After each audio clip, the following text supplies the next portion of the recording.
Galaxies. When looking up at a clear night sky, people on Earth can see thousands of stars. Yet these are only a tiny fraction of the countless stars in the universe. Astronomers have found that the stars in the universe are organized into huge groups called galaxies. Groups of galaxies form clusters, and groups of clusters form superclusters. A typical galaxy, like our Milky Way, has billions of stars, as well as clouds of gas and dust, all held together by gravity. Scientists think many galaxies are surrounded by dark matter, an entity that we cannot see and that is not yet fully understood. The Milky Way is part of a small cluster called the Local Group. The Local Group contains the Milky Way, Andromeda, Messier 33, and about 24 smaller dwarf galaxies. The largest clusters contain hundreds of galaxies. 3 types of galaxies. Spiral galaxies have a central bulge with curved arms.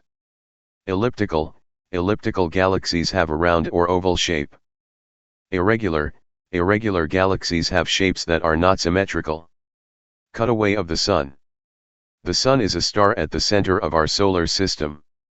At its core, the Sun reaches a temperature of 27 million degrees Fahrenheit, hot enough for nuclear fusion. Fusion is a process in which atoms collide at a high speed and fuse together. In the center of the Sun, hydrogen fuses to form helium and release tremendous energy which we experience on Earth as heat and light. This energy passes from the core to the radiative zone, and then to the convection zone. From there, energy reaches the Sun's surface, or photosphere. It is the photosphere that we see from Earth as a bright yellow disk. Energy escapes from the photosphere and travels to Earth at the speed of light, a journey that takes 8 minutes. Above the photosphere are the thin chromosphere and corona. The chromosphere and corona are seen from Earth only during a total solar eclipse, as a bright halo around the Sun's dark disk. Scientists think that stars form within the clouds of gas and dust, or nebulas, scattered within galaxies. A dense portion of a nebula can collapse due to gravity, causing the material at its center to form the hot core of a protostar. Eventually, the core becomes hot enough for nuclear fusion to occur, and the protostar becomes a main sequence star. After millions or sometimes billions of years, the star uses up its hydrogen fuel. When fusion of hydrogen stops, fusion of heavier elements begins.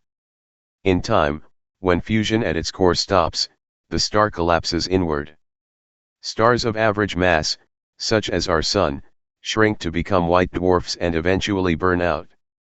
More massive stars heat up to tremendous temperatures and then explode in a fiery supernova that leaves behind a neutron star or a black hole. The remnants of exploded stars mix with surrounding gas and dust in the galaxy. This material is recycled to become new stars and planets. Nuclear fusion. Nuclear fusion is the fusing, or combining, of lighter atomic nuclei to produce heavier nuclei and energy. Fusion takes place in the Sun's core. About 75% of the mass of the Sun is hydrogen, the fuel for solar fusion. The other 25% is helium, the product of solar fusion. Inside the Sun's core, the extremely high heat and pressure slam atomic nuclei together so hard that they fuse in a multi-step process.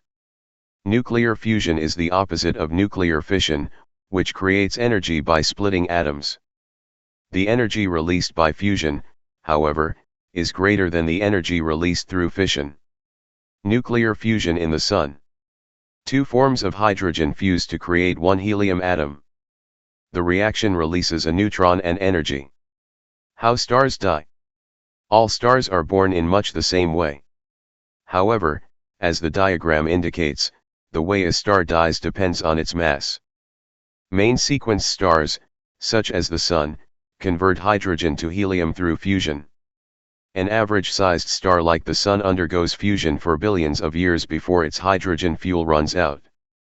Some of the hottest and largest stars remain main sequence stars for only several million years before their supply of hydrogen is used up. Regardless of a star's temperature or mass, it eventually will run out of hydrogen fuel. At that stage, fusion of heavier elements such as helium and carbon begins. Stars with a mass similar to that of the Sun expand and shrink before burning out. They become tiny, but white-hot, white dwarfs before becoming cold black dwarfs. Stars far more massive than the Sun explode before collapsing into small, dark, extremely dense bodies. Elements produced by stars. The Milky Way is a huge galaxy 120,000 light-years wide. Our Sun is just one of the Milky Way's billions of stars. The galaxy's stars create helium in the fusion chambers of their cores. However, they create other elements as well, especially at the end of their life cycles. These elements include iron, magnesium, silicon, and oxygen. When a massive star explodes, the elements produced deep within the star are shot into space, where they become the building materials for new stars and planets. Such elements were part of the cloud of gas and dust from which our solar system formed billions of years ago. These elements are still abundant in the crust of Earth and other rocky planets in our solar system and are important for living things. Traits of stars. The universe contains stars of different colors, temperatures, and magnitudes. The graph shown here is known as the Hertzsprung-Russell diagram. It shows how color, temperature, and brightness are related in stars. Death of large stars. The Sun is a medium-sized star. When a star far more massive than the Sun reaches the end of its life cycle, it explodes in a supernova. The explosion blasts most of the star's mass into space, but the central part of the star is left behind. Without the outward pressure from fusion in the star's core, the inward press of gravity collapses the star into an extremely dense mass that becomes either a neutron star or a black hole, depending on the star's size. When many large stars die in a supernova, a neutron star forms. Neutron stars are formed primarily of neutrons. They are extremely tiny, dense bodies only about 20 kilometers in diameter but with a mass almost 1.5 times that of the Sun. Just 1 teaspoonful of material from a neutron star would weigh 1 billion tons. When the largest stars collapse after a supernova, they leave behind an object with more than 3 times the mass of the Sun. When this object collapses in on itself, it becomes a black hole, an object so tiny and with such immense density that its gravity pulls in anything around it, including its own light. Astronomers can locate black holes by detecting energy emitted by nearby objects being pulled into them.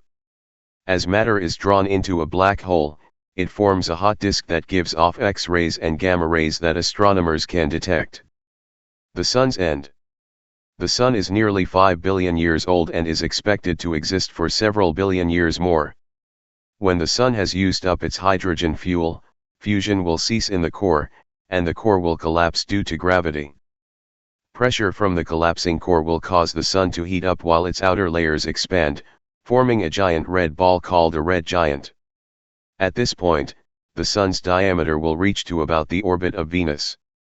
Earth will be so close to the Sun that life as we know it will not exist. Some scientists think that the Sun will swell so much that it will engulf Earth. The Sun's outer layers will gradually separate and leave the white-hot core as a white dwarf. At the very end of the Sun's life, the white dwarf will cool to form a solid, dense structure called a black dwarf.